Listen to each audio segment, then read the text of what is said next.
I never heard of endometriosis, and that this could be something more than just women pain.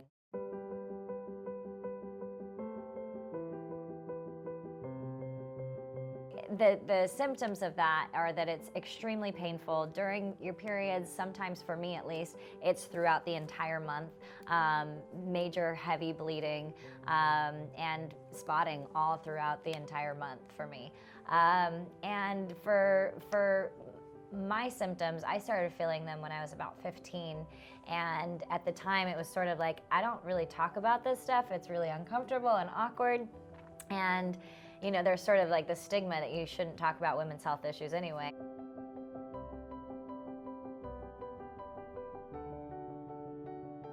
Back in 2008, I was actually on Dancing with the Stars, and I would have these symptoms all the time, but just push through because I, prided myself on the fact that I was a tough cookie and I had a high tolerance for pain, but it got too much and I was dancing, and I actually had to leave the show in like a commercial break and go to the hospital because I was in so much pain. My mom made me go. And when I got there, it took a few days to kind of figure it out. But I was diagnosed with endometriosis, and at the time had surgery that my doctor recommended me getting, which is different for every woman. But when I did, it was so great because I felt like this is gonna be, again, like uncomfortable to talk about, but I know that hopefully with my story, maybe other women have it. And I was overwhelmed by how many women reached out saying, like, thank you for talking about this. I have endometriosis and I never hear people talk about this. So just the mass change from 2008 till now, I've heard so many more people talking about it, but still not enough. There's 1 in 10 women that have endometriosis, and it usually takes up 6 to 10 years to get a proper diagnosis. So for us, this campaign, Getting to Know About Me and Endometriosis, is so important because we want to empower women to get educated.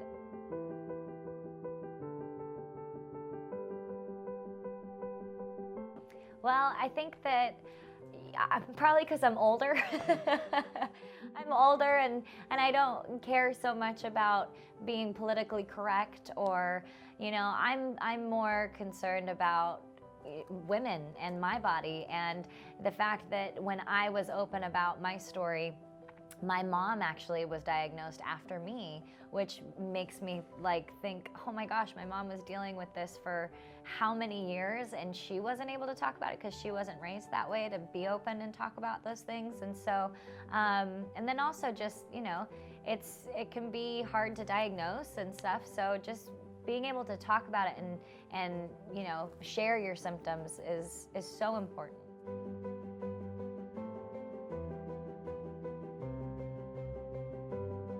Well, fortunately, I have a wonderful doctor, and we have our regimen of things that I do. But I still have moments, and I still have a high tolerance for pain. So sometimes I can continue on, sometimes I can't. But the great thing is that people know I have endometriosis, and so they're more understanding when I'm saying, hey guys, I really need like 5 minutes. Can you just, whew, and so then they're a little bit more open to being like, oh, okay, she has endometriosis. She's not just, a wuss because she's got cramps, like it's.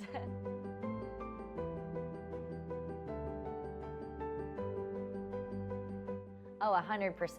I mean, if I'm being totally honest, like I actually am having pain today and right now, and it's not fun, but it is a part of my day-to-day life, and I can either let it, take over my life or not. And I choose to have a healthy lifestyle. I know that for me, what I eat, exercising helps me. So that's important to just listen to my body and take care of it.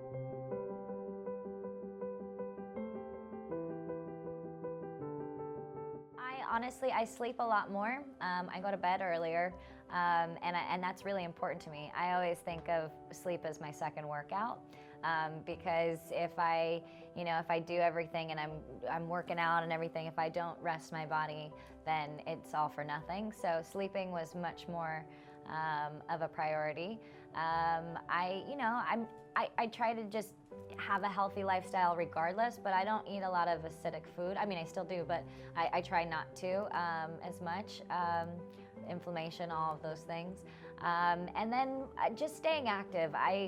If I have the option of staying at home or going on a hike, I'll go on a hike or something, or walk the dogs, something. It doesn't necessarily have to be that I'm gonna go lift weights, but it's something to stay active. I know that when I'm sweating, it's heating my body up. I don't know if that makes any sense, like medically, but I know for me, when I'm getting warm, it feels better.